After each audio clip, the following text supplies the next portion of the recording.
This is end of Chapter 8, Problem 8.02 from the CFA Institute textbook, Corporate Finance, A Simplified Approach. And in this problem, given the following financial data, calculate the operating cycle.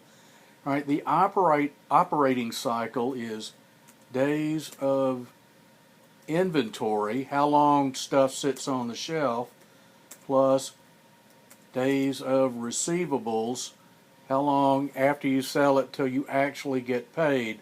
And it tracks the cash flow through the operating cycle of buying stuff, putting it on the shelf, selling it, in terms of days of money sitting around as opposed to amount of inventory or other ratios. All right, so days of inventory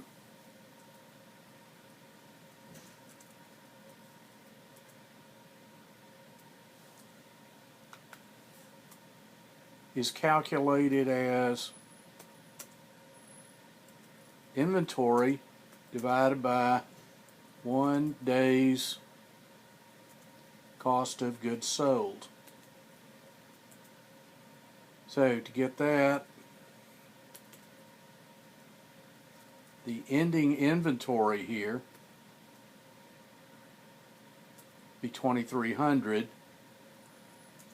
1 day's COGS, or cost of goods sold, the cost of goods sold divided by 365. So days of inventory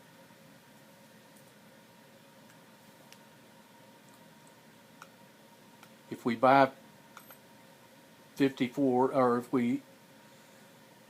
if 1 day's inventory, which is the 1 day cost of goods sold, is $54.79, then we actually have roughly 42 days worth of inventory on hand. That means is if I stopped buying inventory, in theory, I would run out, the shelves would run bare in 42 days. All right, the days of receivables, we take accounts receivable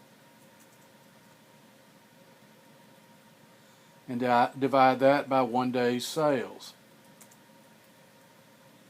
All right, so accounts receivable, 2,500, 1 day's sales, 25,000 divided by 365. So we sell $68.49 a day. If we have outstanding loans to our customers at 2,500, then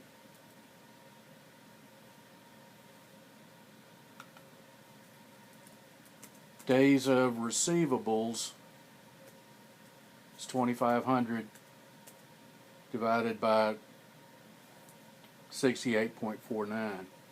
So my operating cycle, which is the sum of these two numbers,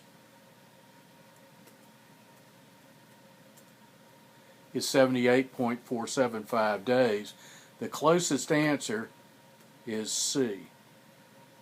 All right, so that's the answer to this particular problem. Now, the book also covers something called the net operating cycle. This question doesn't ask us to do that, but we might as well, as long as we're in the process. When this company buys something and puts it on the shelf, it takes roughly 42 days to sell it. That's days of inventory. That's the average time it takes to sell a piece of inventory. And when they sell it on credit, it takes another 36.5 days to actually collect from the purchaser. However, when the company buys inventory to put on the shelf, they don't pay cash for it. They also issue a IOU to their supplier. So this firm's accounts payable is the supplier's accounts receivable, and it's just the reverse of days of receivables. It's the opposite concept. So they don't have to pay for this stuff up front. The net operating cycle is days of inventory plus days of receivables minus days of payables. All right, for the days of payables, the calculation for that is the accounts payable divided by 1 day's purchases. Now, to calculate purchases, remember from your basic accounting, take beginning inventory at the beginning of the year plus new inventory purchases minus the cost of goods sold would be your ending inventory. Okay? So it's basically whatever we started with at the beginning of the year plus additional purchases of inventory minus the cost of the inventory we sold tells us how much we have at the end of the year. So if I want purchases, that would be ending inventory plus cost of goods sold minus beginning inventory. All right, so in this instance, if I want to calculate purchases for the year, ending inventory